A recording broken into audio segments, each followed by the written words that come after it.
vyrastal som v úplnej rodine, takže to bolo fakt hard pre mňa, takisto pre mojich súrodencov. My sme, že 4. Ja, starší brat, staršia sestra a mladšia sestra. Kevin, Carmen, Kika a Majko MMA. Moja mamina sa snažila byť najlepšou ženou v domácnosti, takisto aby sme mali proste školu nejakú a zase na druhej strane z otcovej strany tatko vlastne bol feťak. Je to ťažké rozprávať, ale áno, proste bol závislý na drogách a bolo to dosť hard, takže nemali sme úplne top detstvo so súrodencami. Mamina sa snažila pracovať, byť odhodlaná, aby nás nejak uživila a zase na tej druhej strane znova tatko bol proste ten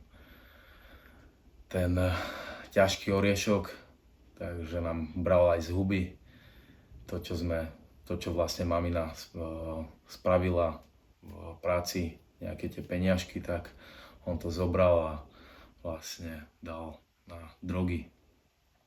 Takže to bola veľmi deep situácia.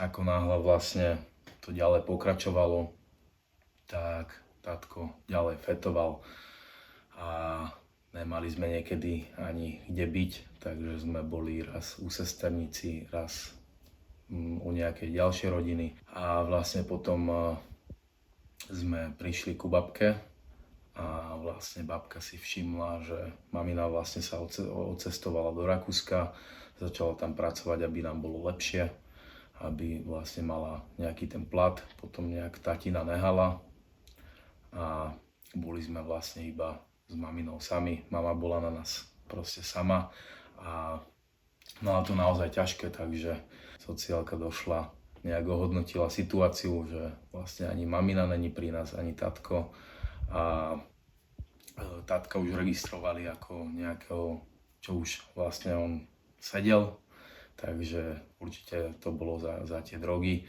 takže nás potom nejak zobrali mamine a bolo to naozaj, že hard. Dali nás do kresťanského detského domova. Vlastne boli sme tam 3 roky, takže to bolo, že od nejakých 7 rokov do nejakých, dajme tomu, 10-11 sme tam boli. A vlastne mamina sa snažila nás nejak odtiaľ zobrať. A potom si nás vlastne nejak vybojovala a zobrala nás do Rakúska.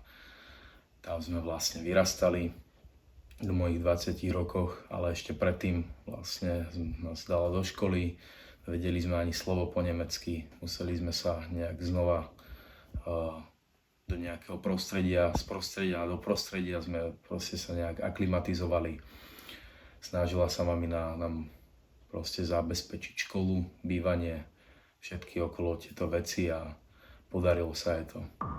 Akože vtedy som mal strašne málo rokov, a nejak som si to neuvedomoval, tam boli nejaké pravidlá, ktoré vlastne tam sme mali, že normálne, že omše.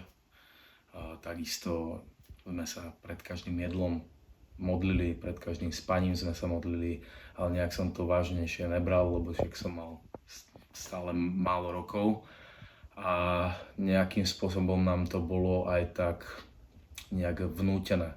Takže to bolo, že také, že pre môj detský rozum to bolo také, neviem, no myslím si, že v tom veku som ešte tak neveril Bohu, ale určite to nejak ovplyvnilo nadchádzajúci vek, kedy som bol už troška rozumnejší a potom to nejak vo mne sa otvorilo a určite mi to pomohlo tak viac veriť a vnímať toho Boha. Takže určite, hej, jasné. Akože bol som taký, že z mojich súrodencov asi, že najhorší si myslím, že som bol taký, že dosť, by som povedal, že bez servítky. Som si proste povedal to svoje, aj som proste, no robil som proste zlotu, ale potom tým vekom sa to vlastne už nejak odo mňa vzdialilo. Začal som robiť ten šport a som zloba takisto, ale už len v ringu. Tak väčšinou tí ľudia tam, čo boli, tak tie detičky aj nás vlastne spochybňovali. Si myslím, aspoň v tom veku som to tak bral a možno aj teraz to tak cítim, že to bolo také od nich.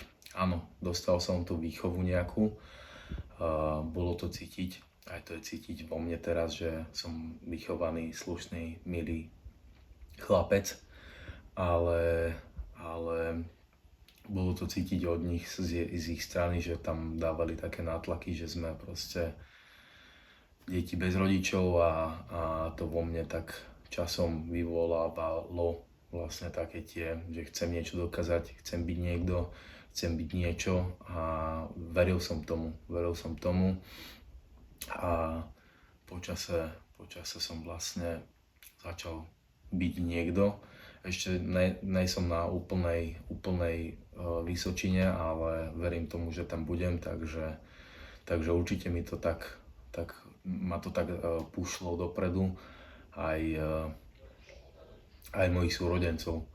Takže hej, ma to ovplyvnilo dosť, si myslím, aj to správanie tých, čo tam boli, tých vychovávateľov, alebo ako to nazvať. A hej, takže ma to ovplyvnilo a pušlo ma to dopredu a dnes som tu a som silný človek. Dosť ťažká otázka, ale myslím si, že viem na ňu odpovedať. Dokázať sám sebe a takisto aj motivovať ostatných, či už detí, dospelých, chalanov, baby, že aj z neúplnej rodiny sa dá dosiahnuť nejaký cieľ, niečo zo seba urobiť, niekoho zo seba urobiť. Takže tu ma motivuje nejaká tá pochybnosť o mne, čo bola, alebo aj možno aj je, tak možno to ma tak motivuje byť fakt big person. A možno aj ten tatko, že proste to bolo také, aké to bolo a chcem mu dokázať, že aj bez neho to viem proste dosiahnuť. Táto firma mi akože dosť pomohla, aj mi pomáha v ceste bojovníka, takže som im vďačný za túto cestu, za túto možnosť. Cítim sa v tej firme naozaj, že dosť dobre. Som tam už aj rok aj pol, možno aj 2 skoro. Takže je to naozaj super firma, super kolegov mám. Snažia sa mi vlastne momentálne zviditeľniť nejak tú moju cestu a urobiť možno aj väčšieho, známejšieho bojovníka ako som. A pomohli mi vlastne tým, že vlastne môžem mať nejaký ten plat, nejaký ten príjem, z ktorého môžem žiť. Mohol som vlastne doteraz si platiť tie tréningy, mohol som vlastne sa normálne stravovať pred zápasmi a takisto vlastne mi pomohli momentálne s tým, čo robím, natáčam.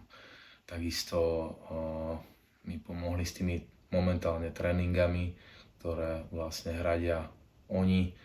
Takisto hradia SBS kurz, ktorý si vlastne momentálne robím. Dúfam, že ho spravím, verím tomu. Takže mi pomohli aj s týmto. Moc som vďačný, táto firma mi dosť uľahodila, by som tak povedal, peknými slovami a som vďačný za tú firmu, naozaj. Vážim si to, vážim si Eagle Security, vážim si majiteľov tejto firmy, vážim si manažerov, podmanažerov a všetkých týchto, ktorí sa podieľajú takisto na firme a takisto aj v mojej ceste.